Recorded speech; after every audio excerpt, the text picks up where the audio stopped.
Baita vitória do Grêmio, 2-0 no Estádio Centenário em Caxias do Sul. E olá, tá entrando o JP Galvão.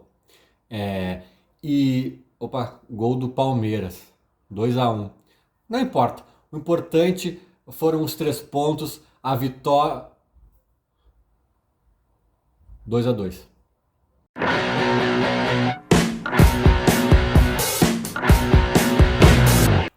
Renato Portaluppi rasgou, incinerou, jogou no lixo 2 pontos preciosos do Grêmio, né? 2 pontos que tirariam o Grêmio do Z4.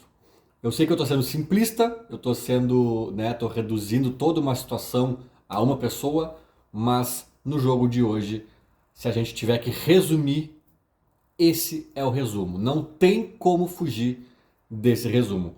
Beleza? Agora então vamos nos aprofundar para entender o que aconteceu, ou pelo menos o que eu vi do jogo, do empate do Grêmio com o Palmeiras lá em Caxias.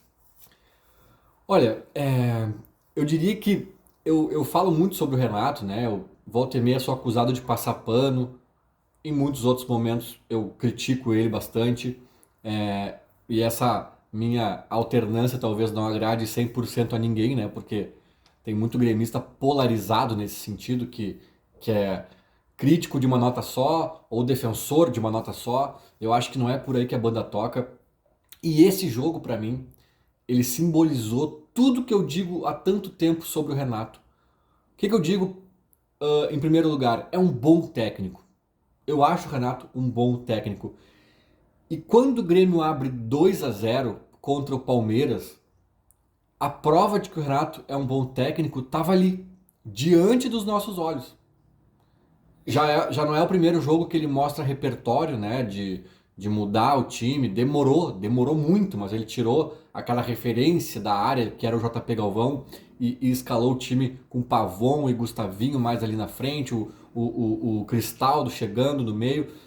E vem dado certo, né? Deu certo. No jogo de hoje, inclusive, deu certo. O Grêmio conseguiu jogar bem contra esse Palmeiras, que estava bem desfalcado, mas ainda assim tem um grande elenco, tem um grande treinador que está há anos ali à frente do time e é muito vitorioso, a gente sabe. Então não era um adversário fácil, né? Mesmo diante de todo esse contexto. E o Grêmio jogou bem, não foi um 2-0 que caiu do céu, um jogo que a gente está tomando uma pressão desgraçada e arranca em 2 bolas lá espíritas e acha um gol, sabe-se lá como. Não foi assim. E não dá para tirar o mérito do Renato dessa primeira parte, né? Então, é o que eu digo, ele se mostra em alguns momentos ser um bom técnico, assim como mostrou em 2016, em 2017, com o próprio Fluminense quando foi campeão, né? Enfim, em outros momentos da carreira dele, no próprio Flamengo, eu sempre repito que ele chega numa final de Libertadores e perde na prorrogação lá por um erro individual do zagueiro dele. O Renato não é bobo. O Renato sabe mexer as peças ali do tabuleiro para fazer um futebol acontecer, né? Só que eu também sempre digo outra coisa, né? O Renato é um bom técnico. Eu acho que ele é um gestor de grupo incrível que faz, para mim faz muita diferença, mais do que talvez alguns catedráticos imaginam ou acreditam. Mas o Renato tem suas limitações. O Renato tem suas limitações e hoje elas saltaram aos olhos. Por quê? Por 2 motivos, eu acho. Porque ele não estava numa noite boa, e acontece, né? O Renato não erra retumbantemente em todos os jogos. Hoje foi o caso. E o segundo motivo pelo qual eu acho que isso saltou aos olhos é que era o Palmeiras. E assim como eu falei no jogo lá do Flamengo, se aplica ao Palmeiras também. Para tu ganhar desses caras, tu tem que fazer um jogo quase perfeito. Tu não pode errar muito. Aliás, tu praticamente não pode errar, né? Então, esse erro retumbante do Renato, se fosse contra um Corinthians de hoje em dia, se fosse contra o Vitória da Bahia, talvez não custasse a vitória, né? Os 3 pontos do Grêmio. Mas era contra o Palmeiras, cara. Um time cascudo, um time que não sente, tá tomando 2-0 e segue para dentro deles, mentalmente forte, concentrado, organizado, né? Então custou caro. porque era o Palmeiras e porque, né, porque a gente... E aí eu vou entrar nos pormenores também do jogo. As pessoas também já imaginam que eu vá dizer, ah, é culpa da direção também. Cara, eu acho que esse pano de fundo sempre vai existir. Eu nunca tiro do Renato, ou seja, do Thiago Nunes, seja de quem for, tá? O elenco é ruim. O elenco é fraco. Então, assim, eu acho que a direção tem uma parcela de culpa pelo empate, porque se o Renato acertasse todas as substituições, se ele fosse impecável nas substituições, o quadro da reta final do jogo ali que a gente estaria vendo não seria muito diferente do que a gente viu, né, em termos de qualidade. E assim, tinha que mexer. Tinha que mexer. Algumas peças, pelo menos, tinha que mexer. Questão física, questão de fôlego. O Palmeiras totalmente modificado ali. Os caras com meio time com gás. E a gente não podia acabar o jogo sem mexer. E sendo obrigado a mexer, o nosso elenco grita, né? Ele grita com a gente. Ele nos maltrata, né? Então não teria muito para onde correr. Mas ainda assim, eu acho que o Renato errou miseravelmente. Errou demais. E já vou explicar um pouquinho mais porque eu acho que errou. E nessa explicação que eu estou dando aí, nessa opinião aí de que o Renato é limitado, é um bom técnico, mas tem umas limitações que em algum nível atrapalham. Tipo assim, se está tudo mais ou menos redondo, se o time é bom, se a coisa encaixou, se deu aquela liga, o Renato, né, se ele é um velejador que se o vento está favorável ou se está minimamente torto, ele consegue ajeitar a vela e tal, mas primeiro temporal que chega ele já se atrapalha, né? E eu lembrei do Filipão, né? Para mim é o maior técnico da história do Grêmio, um dos maiores técnicos da história do Brasil, né? Luiz Felipe Scolari, que se ele fosse o técnico do Grêmio no momento que estava 2-0, a vitória do Grêmio era praticamente certa. Era praticamente. E aí, por mais que a gente faça o desconto do elenco, esse desconto eu dou no jogo de hoje talvez de 10%, 15%. Porque, como eu disse, não tinha. O Renato não deixou de botar em campo craques e obviedades, não. Seja lá o que ele fosse fazer, ia ter que quebrar a cabeça e desagradar um pouquinho aqui e arriscar um pouquinho ali. Mas o Filipão, mesmo com esse mesmo elenco, ganhando por 2-0 do Palmeiras, faltando 15, 20, 15 minutos para acabar o jogo, não deixava empatar. Com esse mesmo elenco. O Filipão, aí que tá. O Renato é um bom técnico, fez bons trabalhos no Grêmio, no Fluminense, no Flamengo. Agora o Filipão foi campeão da Copa do Brasil com o Criciúma. Esse alcance eu acho que o Renato não tem.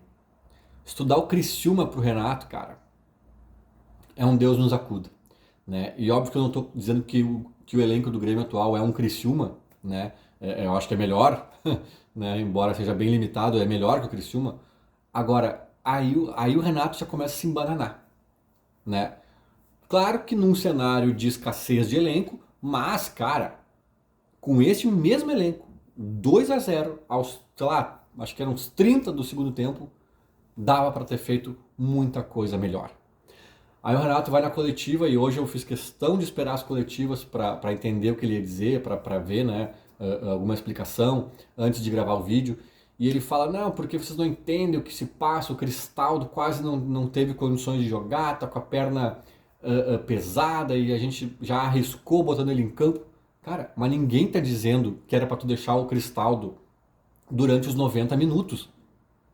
A gente está questionando quem entrou, mesmo com esse elenco limitado, cara. Mesmo com esse elenco. O Renato, beleza, botou o Galdino, JP Galvão. Isso aí é uma coisa que a gente já está cansado de dizer. Renato, chega, para, sabe? O Pescador é outro, que pelo menos hoje não entrou, mas esses três, né? Hoje 2 deles entraram. E o Renato insiste, principalmente o JP Galvão. Eu vou te dizer, o Galdino tem entrado ali, tá, beleza, o Galdino mostra que é insuficiente a todo jogo, mas daí eu já dou aquele descontinho pro Renato do elenco. Tá, quem vai botar então? Sabe? O Galdino às vezes tem que ser, fechar o olho e botar mesmo. Agora o JP Galvão não, cara.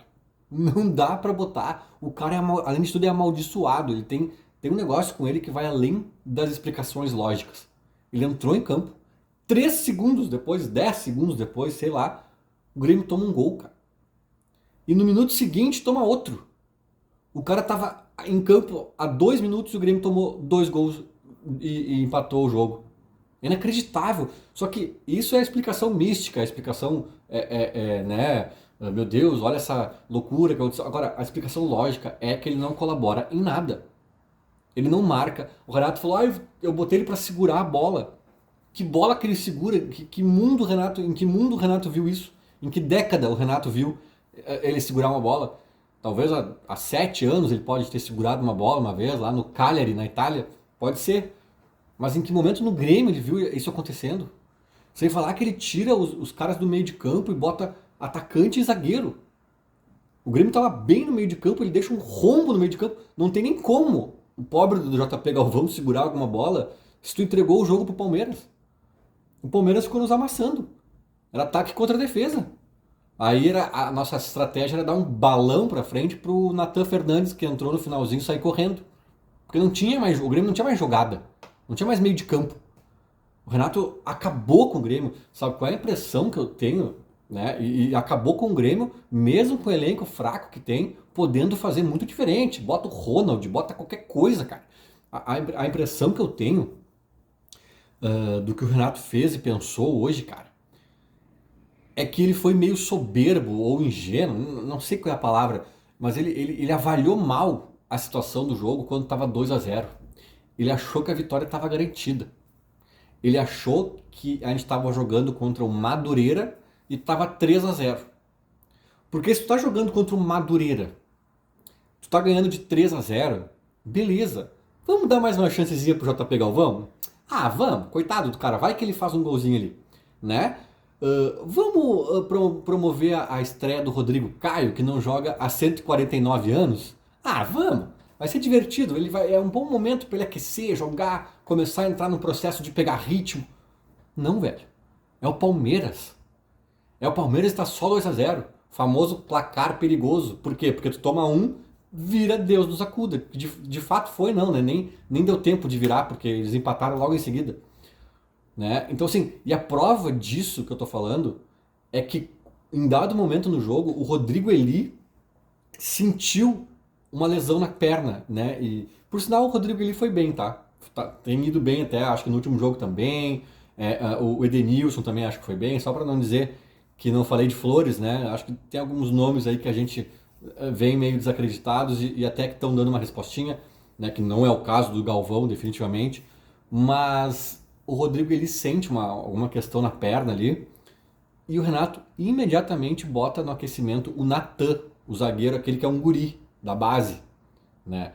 Aí eu pergunto, quem é melhor ou supostamente melhor, né, de carreira maior, né, porque o Natan não sabe ainda onde vai chegar, mas em tese, quem é mais jogador hoje, numa análise feita hoje? Rodrigo Caio ou Natan, o zagueiro? É o Rodrigo Caio, né? Um cara que já pegou a seleção brasileira, um cara já vencedor na carreira, muito bom jogador e tal. Então por que ele botou para aquecer, quando o bicho estava mais pegando, ainda mais, né, antes no jogo ali? Por que ele botou Natan para aquecer? Porque claramente o Rodrigo Caio não está pronto, está sem ritmo, está voltando, talvez não tenha nem entrosamento em algum nível, né? Porque se o Rodrigo Caio tivesse na ponta dos cascos, ele aquecia o Rodrigo Caio. Não, ele aqueceu o Natan. Acho que depois o Natan acabou nem entrando, mas o Natan aqueceu na hora que o Rodrigo Eli virou dúvida. Quando faz o 2-0, cara, o Renato bota o Rodrigo Caio, Natan, o JP Galvão, bota o massagista, faz a festa da firma, né?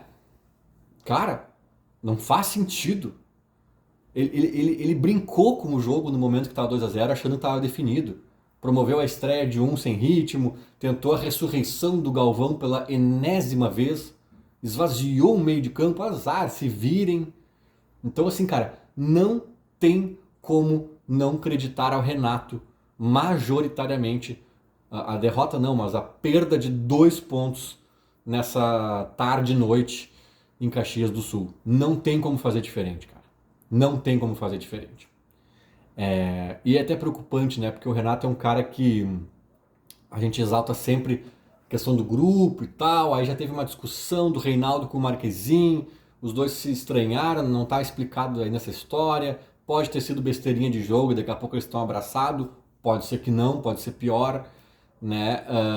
Mas pior do que isso, o Marquezine deu uma entrevista no final do jogo dizendo que é muito ruim jogar sabendo que vai estar fora do próximo jogo. E o Renato falou na coletiva que o próximo jogo joga, acho que o Kaique, enfim, um dos dois outros goleiros, não sei agora se ele confirmou até quem, mas enfim, que o Marquezine não vai jogar. E o Renato disse assim, não pensem que é por causa da briga com o Reinaldo, não tem nada a ver, já tinha falado para eles ontem isso, e etc, independentemente do que acontecesse no jogo de hoje.